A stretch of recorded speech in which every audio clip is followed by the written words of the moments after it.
It's 11 p.m. and these are the headlines. The President of the Republic, Abdulmajid Tebboune, receives on Monday the Chairman of the State Duma of the Russian Federation.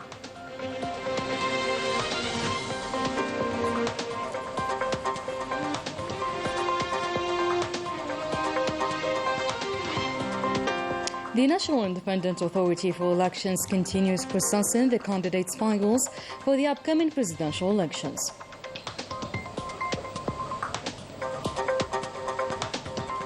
On the occasion of the 62nd anniversary of the creation of the Algerian police force, we will review the achievements of the Algerian police since its creation on the 22nd of July, 1962.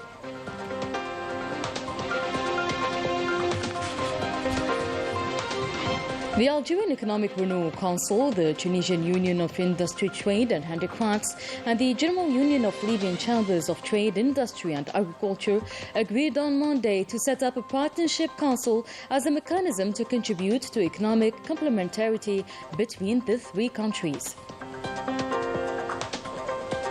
Morocco continues its disgraceful occupying practices towards the Sahrawi people, forcing thousands of Sahrawi families to live in extremely dangerous conditions. Welcome back. The President of the Republic, Abdulmajid Tebboune, received on Monday the Chairman of the State Duma of the Russian Federation, Volodyn Vyacheslav Viktorovich. The audience took place in the presence of the Speaker of the People's National Assembly, Brahim Boughali, the Principal Private Secretary of the Presidency, Bou'alam Bou'alam, and the Secretary General of the Ministry of Foreign Affairs and National Community Abad, Lunas Magraman. The President of the Russian Duma praised the level of bilateral cooperation within the framework of the strategic partnership, the foundations of which have been laid by the leaders of the two countries, reaffirming their aspirations to promote cooperation in various fields. And now I invite you to have a listen to him. نحن موجودين اليوم بدعوة مجلس الشعب. We are here in Algeria on the invitation of the Algerian People's Assembly to develop the parliamentary relations with the Duma of the Russian Federation by taking into consideration the strategic partnership agreement jointly signed by the President Abdulmajid Tebboune and the President Vladimir Putin. We are doing our best to implement this convention. The development of the parliamentary relations will certainly contribute to the development of the political relations. The commercial exchanges are increasing. They doubled compared to last year and reached $3.7 billion. It is imperative to take the parliamentary relations between the two countries to a higher level because we consider that they didn't reach our expectations, as the last visit in this context was in 2015. Today, we invited the President of the National People's Assembly to visit Russia, and we decided to create a high-level joint commission between the two parliamentary institutions in order to review the concerns of the two sides. All this became possible thanks to the historical visit of the President of the Republic to the Russian Federation last year that revitalized the bilateral relations in several sectors. The President of the Russian Duma stated that he had discussed a number of issues with the President of the Republic aimed at strengthening relations between the two countries, highlighting the convergence of views on several current international and regional issues. نحن ناقشنا المواضيع. We discussed several topics related to the bilateral relations between our two countries and the way to develop them. As you know, the beginning of our diplomatic relations goes back to decades, since the Soviet Union, and since then our relations kept being strengthened and developed. Our points of view converge regarding several regional and international questions. We also share the same positions. Algeria is a friend of us and a strategic partner. Our parliamentary relations reflect these strong relations. Our meeting with the President of the Republic was fruitful. نعتقد أن هذه الزيارة مهمة وممتازة. The chairman of the State Duma of the Russian Federation, Volodyn Vyacheslav Viktorovich, was also received by the Speaker of the People's National Assembly, Brahim Boughali.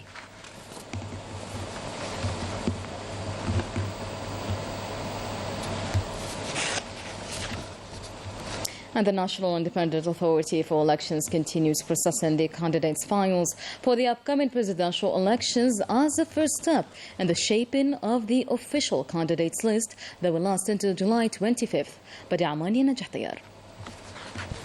This unit, composed of agents selected by the National Independent Authority for Elections, oversees the verification of the registration forms for those wishing to stand for the presidential elections, also to determine the eligibility of their candidacy using an information system developed by engineers of the Independent National Electoral Commission.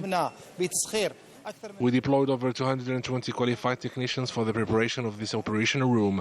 These technicians were trained by the National Independent Authority for Elections before this procedure started, and the work is still carried on till now. The confirmation of the information included in the candidates' registration forms is being done here and by the legalization agents at the level of municipal validation cells and municipal delegations of the National Independent Electoral Authority as well.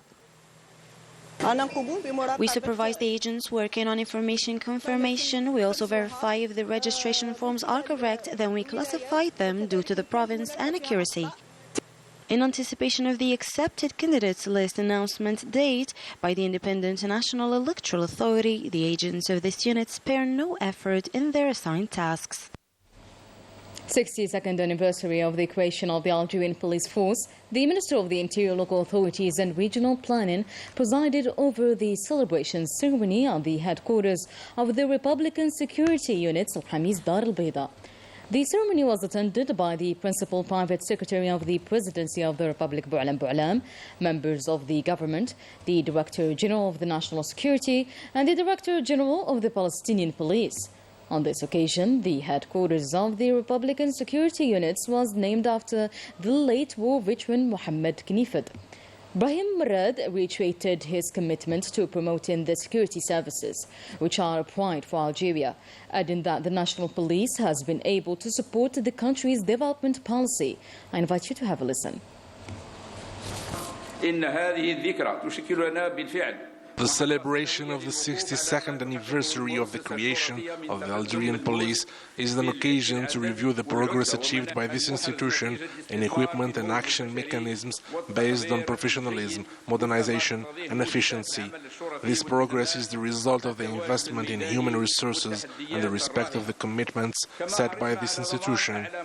We also follow the decision of the President of the Republic of creating 10 new provinces that benefited from 45% of the security structures achieved during the last 2 years in order to reinforce their security.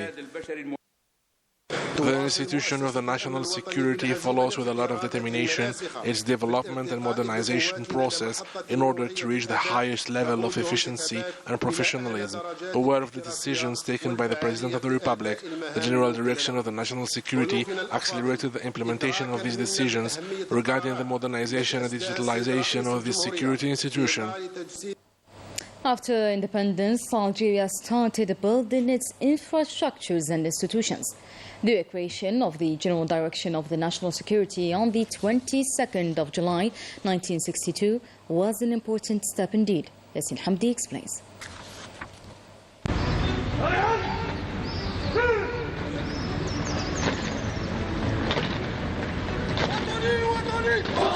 Since its creation in 1962, the General Direction of the National Security created several police schools, such as the Training School of Executives in Hussein Day in 1962, the Constantine and Tlemcen schools in 1963, and Sidi Bel Abbas in 1964.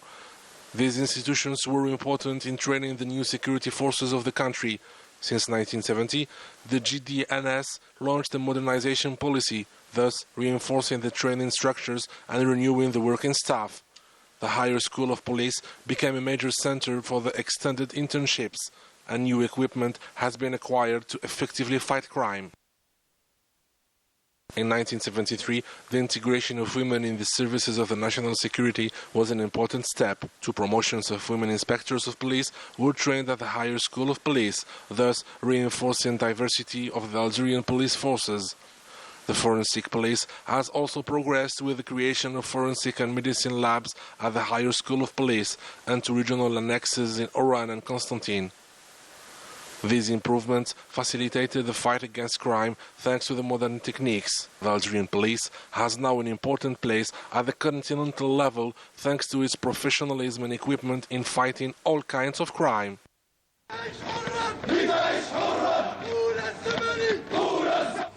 In line with the political will declared at the first consultative meeting last April by the leaders of the three countries, Algeria, Tunisia and Libya, and who emphasized their determination to consolidate security and stability and to strengthen economic complementarity in the three countries and the entire region, the Algerian Economic Renewal Council, the Tunisian Union of Industry, Trade and Handicrafts, and the General Union of Libyan Chambers of Trade, Industry and Agriculture agreed on Monday in Algiers to set up a partnership council as a mechanism to contribute to economic complementarity between the three countries.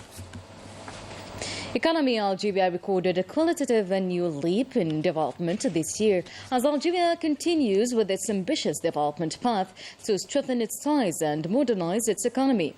The annual report of the World Bank's income issued at the beginning of July 2024 classified Algeria among the 4 countries in the world which income exceeded the average income classification from the lowest to the highest. The report adds that this major and noticeable change is mainly due to the fact that Algeria was able to attach great importance to modernizing its systems aimed at enhancing and strengthening the statistics database. This allowed it to accurately determine Algeria's GDP.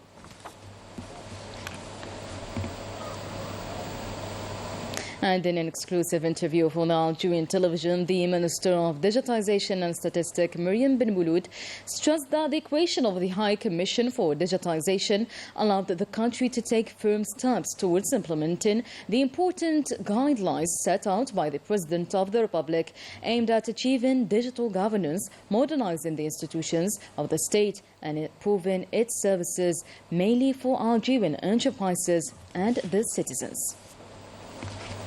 The Garage Bilat Tindouf Bouchar railway line, which will connect the mine to the national railway network, is a strategic project covering over 950 kilometers. This will certainly boost economic activity and will open more up prospects putting into service one of the largest iron mines in the world.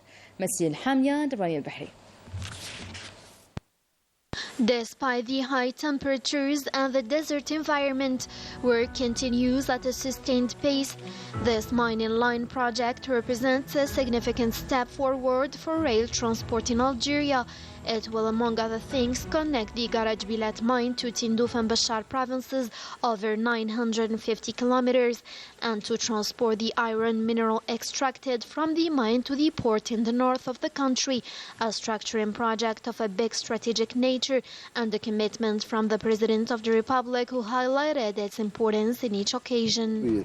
أولويات سكتين حوالي 280 كيلومتر باش نوصل الفوسفات من عنابة وحوالي 800 كيلومتر باش نجيب الحديد من المنجم تاع كراج بيلات إلى وهران وعنابة وجيش. A vital project whose various sites are experiencing a rapid progress thanks to the national skills. يهدف إلى نقل 50 مليون طن. This project aims to transport 50 million tons of iron from Garage Bilat to Bachar as well as to other regions. The iron will be subsequently transported to the north for the processing and export. The work continues without interruption 24 hours a day, 7 days a week. Everyone is motivated to complete the project within the set deadlines despite the weather conditions and the difficulties. BNSRIF is the agency responsible for the project. We have imposed on companies in charge to increase the rate of work by adopting the 3 times 8 hours rotation system.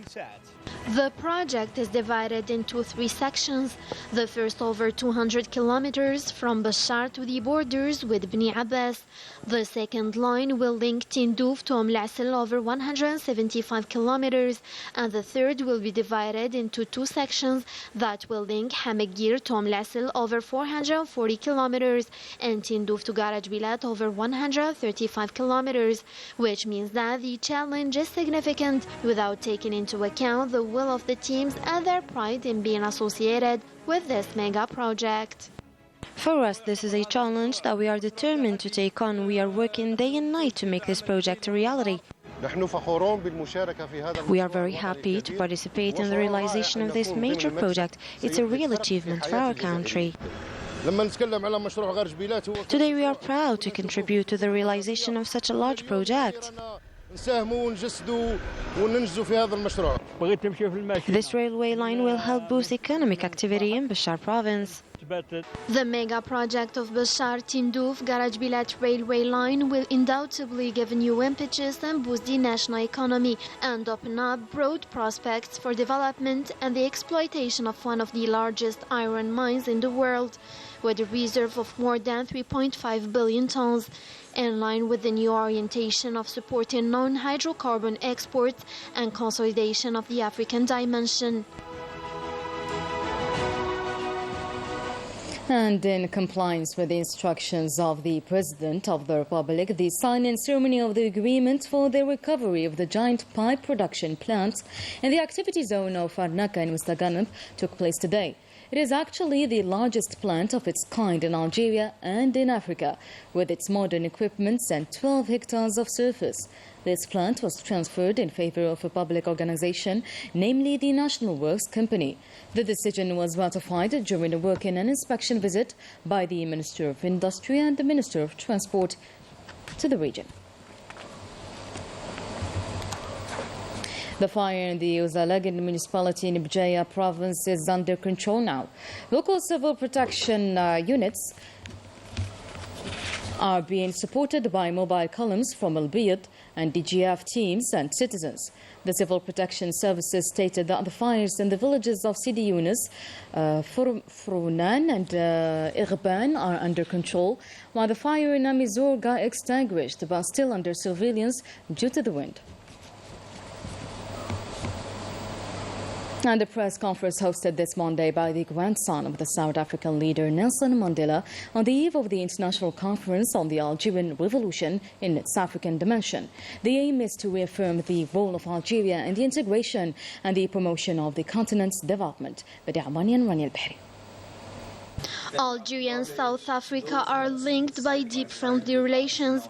These two countries have always played a leading role in the liberation of peoples, particularly in Africa. In a press conference held on the eve of the International Conference on the Algerian Revolution in its African dimension, Zweli Mandela, the grandson of Nelson Mandela, underlined the pioneering role of Algeria in supporting revolutions and just causes in the world. Algerians have always been in the center of every revolution on the African continent. It was coined best by Amilcar Cabral when he said that all Christians go to Rome whilst all Muslims go to Mecca, but all revolutionaries go to Algeria, because Algeria has played an immense role in training, financing and giving arms to many revolutionaries on the continent.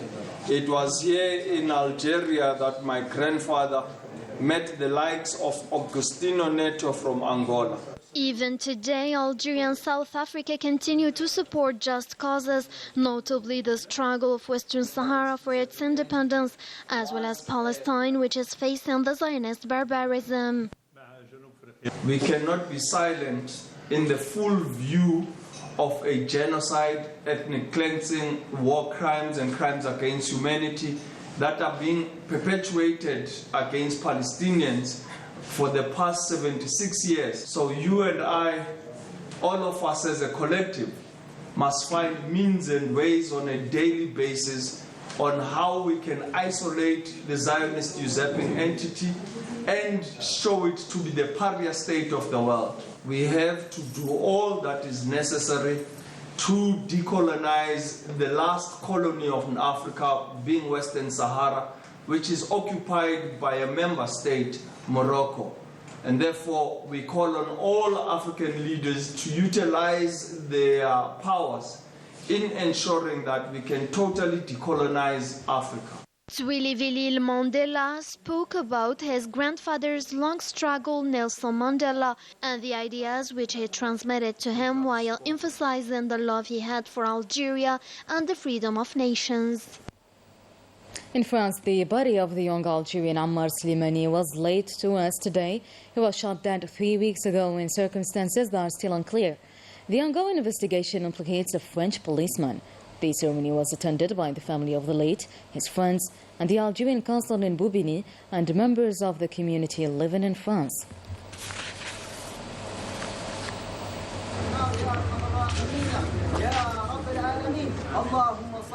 Justice pour Ammar! Justice pour Ammar! Justice pour Ammar! Justice pour Ammar! Justice pour Ammar! Justice pour Ammar! Justice pour Ammar! Justice pour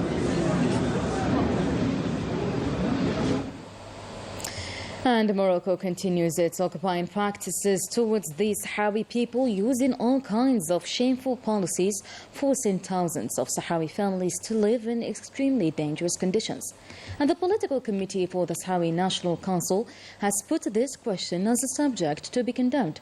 Najahtiyar. Morocco is being condemned again for its illicit operations and crimes towards the Western Saharan people. This Sunday, the political committee of the Sahrawi National Council has denounced the continuation of the generalized policy of the scorched earth in the occupied part of the Western Sahara.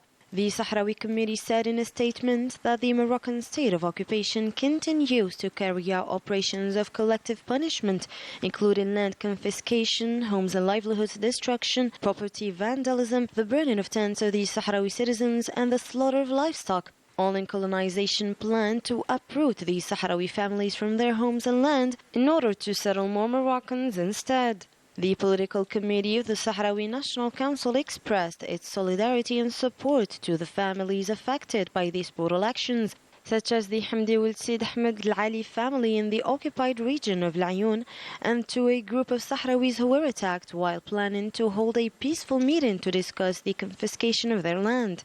Holding the UN Security Council responsible for the horrific crimes committed against the Sahrawi civilians, the political committee of the Sahrawi National Council has strongly condemned Moroccan repressive measures, which have left many Sahrawi families homeless, living in precarious and impoverished conditions due to the marginalization and the discrimination they suffer on a daily basis. And the Zionist military issued an evacuation order of Gaza's Khan Yunis, then started just after a few moments later the assault. At least 70 Palestinians have been killed and over 200 wounded following this new attack on eastern Khan Yunis. Yasir Hamdi explains. Another bloody day in the Gaza Strip. After 9 months of genocide, the Palestinians are struggling to stay alive.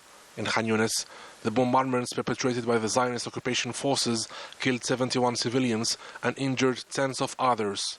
In the early morning, some inhabitants of Khan Yunis were ordered to leave their homes before a very quick and intense operation in the region. According to a map of the occupation forces, the inhabitants of the east side of Khan Yunis had to leave to the west, which means by the seaside in a region considered as a humanitarian zone in Al-Mawasi. But a second map showed that this region is no longer considered as a zone where the inhabitants should be evacuated to. After the recent bombardments of the Zionist occupation forces on the Al-Mawasi region, the Palestinians are scared to join these camps where the living conditions are terrible. The Palestinian Media Bureau affirmed that the Zionist occupation army bombed the Nusayrat refugee camp 63 times in a week, killing 91 civilians and injuring 251 others. More than 75% of the victims were burned because of the thermal and chemical weapons. They have been taken to the few remaining hospitals. The Media Bureau affirmed that the Zionist entity and the American administration are totally guilty of the massacres of the civilians and the displaced people, calling the United Nations and the international organizations to make pressure on the Zionist entity and the American administration to put an end to the genocide. U.S. presidential election. A growing number of Democrats, including Biden, have now endorsed Harris to become the party's nominee in the November 5 election. After Biden's withdrawal from the 2024 election race, U.S. Vice President will face the former president and Republican presidential candidate, Donald Trump. Sport. A part of the Algerian Olympic delegation arrived in Paris on Monday, including members of the support team accompanying the athletes. They were welcomely welcomed to our community established there in a heartwarming atmosphere.